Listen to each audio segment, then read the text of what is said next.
Hey everyone, let's talk Deadlock in 2025 as well as what's going to happen to my content in the coming weeks and months. So as you guys may have noticed, I haven't made a video since the holiday break. The main reason is because I didn't really know what to make videos about, and there wasn't really any new content since, as you guys have probably seen, there hasn't been a major Deadlock patch or even really minor Deadlock patches at all. It's mostly been just hotfixes and things like that. Today, I just wanted to talk about what we know from Yoshi about what's coming to Deadlock in, the near future, as well as what's going to happen to my content, and maybe get a little bit of feedback from you guys as to what you want to see from me, considering that the type of content that I made over the past couple of months is a little bit difficult to make right now, and I'll explain why in a second. Let's start first with what we know right now. Yoshi, at the beginning of this year, made an announcement saying that there will no longer be regular patches every 2 weeks, and that they're gonna focus on having bigger patches, but not on a strict schedule. This doesn't really come as a surprise to me, because for anyone that's played a Valve game, especially if you've played Dota in the past, you're very familiar with Valve's long, development cycle, and the fact that in general in Valve games there is no like set patch schedule, right? So for those of you that maybe come from a game like Teamfight Tactics, you might be used to patches every 2 weeks.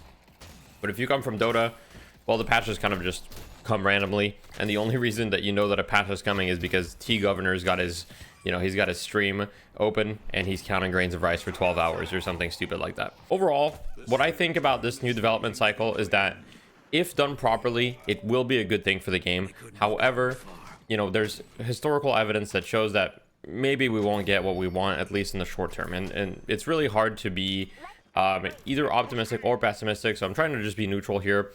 But in September, they said that they were gonna change their patch schedule from every week to every 2 weeks. Actually, I don't think that was in September, it was sometime this summer, but there used to be updates every week. All right, pretty significant updates, and then they changed. They were going to change it from every week to every 2 weeks to help them focus on releasing new heroes. And after they said that, they did release Mirage fairly quickly, but then no other new hero was released into the main game. It was all Hero Labs heroes. So, I guess it's hard to say that they were true to their word in that extent, right? So I'm not really sure what's going to happen with the quote-unquote big patches, because it's very possible that even though they are no longer on a strict schedule, that we might not even see the big patches in the short term. What I'm pretty confident in, though, is that when there is a big patch, that Valve will drop it and that it'll be really exciting, really fun, probably a really good patch. Of course, there's going to be, as with any big patches, there's going to be probably some major balance issues and things like that, but that's just kind of to be expected, and that'll be fixed in like hot fixes and things as they've been doing, consistently throughout the game's short lifespan so far. Overall, I'd say I'm cautiously optimistic about this new development cycle, and I really hope that we're going to get some big patches in early 2025, particularly with some new heroes. We've gotten so many heroes added to Hero Labs, and I think Hero Labs has kind of shown that while it's a cool idea, maybe it's not the best way to test heroes, as people played it for a little bit and then pretty much everybody stopped queuing it, especially with the small player base right now. Hero Labs is, I don't think, really getting any playtime, and I don't think it's really helping the devs test new heroes. And in the past, they just kind of straight up release new heroes directly into the game without any prior testing, and they would just balance them very quickly in the coming days after release. And that's what they did for Shiv. That's what they did for Mirage, right? You didn't have an opportunity to play them beforehand. They were just released into the game, and if they were broken, well, so be it. You had to deal with it for maybe a couple days, maybe a couple weeks at most, and then they would get fixed. And it's the same way that it goes for Dota, so I think that they should just release new heroes straight into the game at this point. I think that people want content, they want excitement and stuff like that. And I do think that the main thing that Deadlock is liking right now is just like new content, new heroes. If you ask me, the game from a balance perspective is actually in a pretty good spot, and I think the game is still really fun. Like, I've been playing this game for who knows how many hours a day, like almost every single day, and I'm still having a lot of fun. There's still a lot to discover, and at this point I'm probably at like over 1,500 hours, right? So I'm not saying this just because obviously like I make content for Deadlock, I stream, I make videos, etc. But I do actually genuinely believe that Deadlock is still like an incredibly fun and engaging experience, and that the moment that we get good patches, good content, that people will be back. Now, another thing that we recently learned is that Yoshi said that the holiday event will end this Friday. So we don't actually know whether you'll get to keep the skins or not. Honestly, my personal belief is that we probably will not get to keep the skins. There's a couple of reasons for that. I think that the biggest reason I see why we wouldn't get to keep the skins is that the models will get reworked, a decent portion of them anyway, and so the skins wouldn't work in the future. And yeah, I think it was just more like a for fun thing. Like if you look at some of the holiday skins, like they clearly didn't put a ton of effort in, right? It was just like a nice little thing to give us for the holidays. A lot of them are, you know, just like okay, but they're not great or anything. I mean, other than the like 7 cookie head, which that skin is incredible. And so I don't really think I don't think it's likely that we'll get to keep them, but we do know that the event ends Friday. So if you want to try unlocking some more in case we do get to keep them, well, you've got a couple days to do that. But if not, well, that'll be it. Some people have theorized that since the event ends Friday, maybe we do get a patch Friday. I think that's mostly copium. I would not expect a patch Friday. Like it's possible, but like really like hold on to your horses. I think that I have no idea when we'll get to see a patch. A lot of people come into my chat and they'll ask me like, hey, when will we see a patch? Like the truth is I really don't know. Like it could be this month, it could be next month, it could even be in March when we get a big patch. I really have no idea. So like I wish I could provide more info on that, but we really have nothing to go off of as far as news. Now, for those of you that have stuck around, let's talk a little bit about my content. So, as you guys probably have seen in the past couple of months, my content is mostly educational. I have a few goals with this channel. My first goal is to make educational content to help elevate the quality of gameplay across all regions, right? So I hope to aim, you know, get players to become better, essentially, right? That's the first goal of my channel. And the second goal of my channel is to make the competitive Deadlock scene more accessible to everybody. Now, what that means is to give information for people who either want to get involved in the competitive scene, whether it be casters, whether it be players, etc., and to provide analysis, feedback, and just coverage of the competitive scene, because I'm a competitive player and I love competing and I love seeing people compete, and I know that a lot of people enjoy esports as well. So those are the two primary goals. Now, as far as the esports goal right now, obviously the scene in Deadlock is very, very small, and so there's not that much to cover.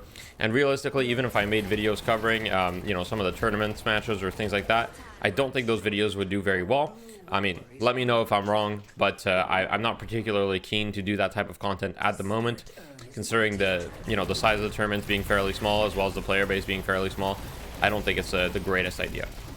As far as the first type, which is educational content, well, I do plan on making more educational videos, but I'm in a bit of a dilemma right now, because a lot of the educational content that I want to make right now, I know that I will have to remake in the future.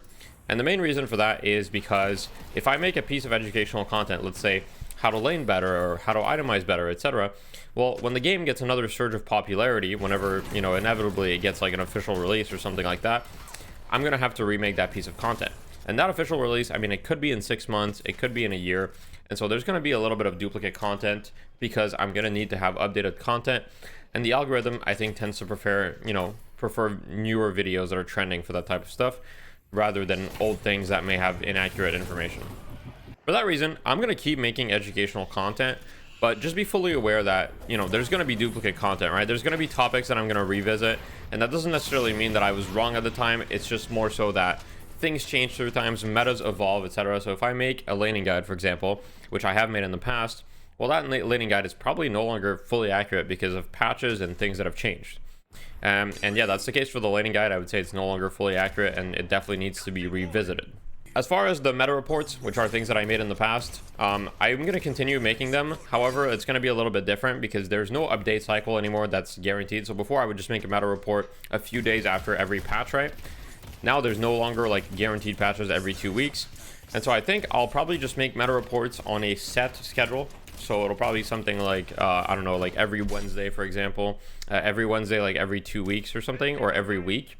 And instead of like exploring the entire meta, what I'll be doing in those meta reports is highlighting builds or ideas that I've seen in high level play, you know, come to fruition, and maybe giving you guys some ideas of what to try next, right? So I know a lot of people are lacking content, and I think trying out new builds or new ideas or new ways to play heroes is a really like fun, engaging way to keep having new content in a game that right now is not really getting many updates. So you guys can expect that every Wednesday starting next week. I'll make a meta report, and you know, it'll probably be like, here's some fun builds to try, here's what's popular right now, like are we in a gun meta, is frenzy broken, things like that, right? Just some small little updates. And of course, I'll still be dropping videos, probably covering like hot fixes and things like that. If you guys have any idea of specific content that you want me to do, we've been doing a lot of like exciting team stuff, and our coach Ryan has been doing a lot of presentations. So if you'd like to see, you know, some videos about more like how to get better as a team and things like that, feel free to comment and let me know if you have any cool ideas. And I'm, you know, always more than welcome new ideas, and I'm really excited for the year 2025 and for what's going to happen in Deadlock and this channel. As always, thank you for the support. If you're still around and you'd like to support me, you know, make sure to check out my Twitch, check out the links in the description. Best ways to support me are either watching me on Twitch, YouTube, obviously.